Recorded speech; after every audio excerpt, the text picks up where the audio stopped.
My rabbi, the Rosh Yeshiva, tells Rav Chaim Stein, Zecher Tzadik V'Kodesh Lavracha, during the war, we know that he ran away from Lithuania, ran away from Telz, and he found himself in Russia. He worked on what's called the kolchoz. Kolchoz were collective farms in Siberia, in terrible conditions. They were chased from one kolchoz to another, and they had to work very hard. It was spiritually draining, physically draining.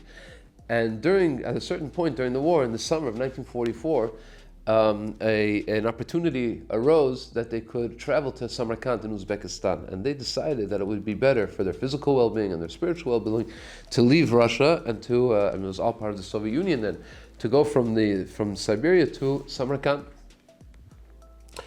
And he writes in his diary, the entry is the 12th day of Elul, which was August 13th, 1944, and he writes what happened over the past month, right after Tisha B'Av. They were sure that they had their permission, but then they were called to the draft office, and they wanted to actually draft all the boys into the army, not only to send them back to the kolchoz, but actually put them into army service, which was terribly dangerous. For sure it was spiritually dangerous, but even physically dangerous, and they were very, very worried that they would not have their permission to go to Samarkand, and on the opposite, they would be in worse position than they were before. At that point, Rav Chaim Stein, he writes we decided to make a cheshvan hanefesh. Why is this happening to us? And he says as follows, he writes as follows, the Pasuk in Tehillim says, Karev Hashem l'nishbarei leiv. HaKadosh Baruch Hu is close to those who have a broken heart. It's in Tehillim Lamed Daled.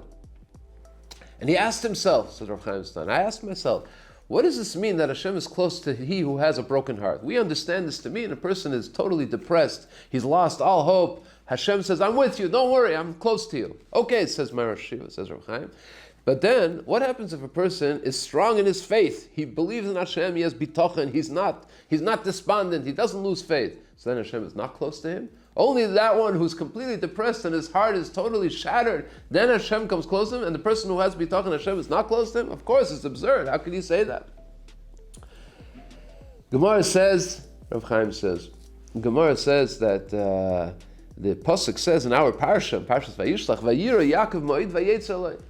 Yaakov was very, very scared. He became very frightened. Why was he scared? Why was he frightened? Because he was about to meet Esav. Asks the Gemara of Yaakov ben Idi, asks the question, how could Yaakov be scared? Yaakov had a promise. Hashem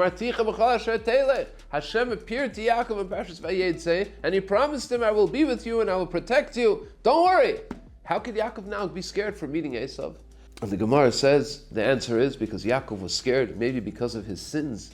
Maybe he had fallen in his level. Maybe he was not any more worthy of that blessing, of that promise that HaKadosh Baruch Hu gave him when he said, I'll protect you. Yes, I'll protect you, Yaakov, at that level. But maybe now that he had sinned, maybe he had made a mistake, and maybe he lost that protection that HaKadosh Baruch Hu promised him.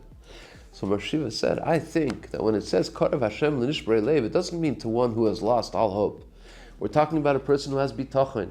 Like the Pasuk says, Al tiro mehem, and the Pasuk in Eikav says, when you will say, Rabim hagoyim va'elam imenu echol chalo risham, how are we going to be able to vanquish, to conquer all the nations in Eretz Yisrael? They're much greater than us. Al tiro says the Pasuk, do not fear them. Why do not fear them? Because Hashem, He saved you from Mitzrayim. Hashem has the power to save any person from any tzar, and that has to be strong emunah and bitachon in every single person. It doesn't mean that a person has lost that faith when it says in Tehillim, Karev Hashem l'nishbarei leiv. It means that a person is worried about his own spiritual level. Maybe I'm not worthy of Hashem's salvation. Maybe Hashem promised Yaakov when he was on that level, but Yaakov as maybe made a mistake in the house of love, and maybe over the time from then until now, maybe he lost his protection. And we, of course, Kal v'chomer, where are we? And maybe we have to make a cheshbon hanefesh to see if we're really worthy. Hashem is close to that person. Karev Hashem l'nishbarei leiv. He's brokenhearted. Maybe I'm not at the level. Hashem says, I'll help you overcome it.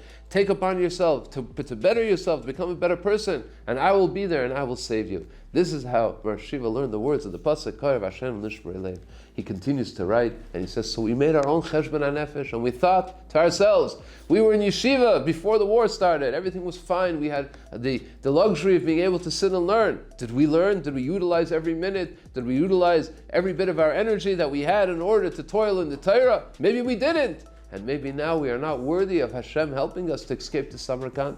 So what do we have to do? So Mar Shiva says, we decided we were mekabel on ourselves, we accepted upon ourselves that immediately when Hashem saves us from this terrible war, we will invest all of our energy and all of our time in the study of Torah even more than we did before. We are committed to being completely immersed in the Torah. And now, even now, in the terrible, in the war-torn Russia, on our way to Samarkand, until the end of the year, I think he means the end of the Jewish year, until Tishrei, in the next 2 months, 6 weeks, we're going to learn 180 prokim of Mishnayos, the entire Seder Taharos. We're going to learn Seder Taharos now, one of the most difficult sections of the Mishnah. We're going to learn it until the end of the year. And after that Kabbalah, he said, we went to the office, with the draft office, and for 2 hours while we were waiting, we said Tehillim, and we strengthened ourselves with the Yud Gimel Ikrei Emunah, with the 13 foundations of faith of the Rambam. And Baruch Hashem, when we came in front of the person, he gave us our permission, and we were able to travel to Samarkand. But what do we see from here? A person who's always thinking about, what can I do better? What did I do wrong? Always constantly a real Talmud of Musar, a person who's always thinking of himself, always thinking of how he can better himself to meet the challenges, to be able to become a better person, to be able to be worthy of the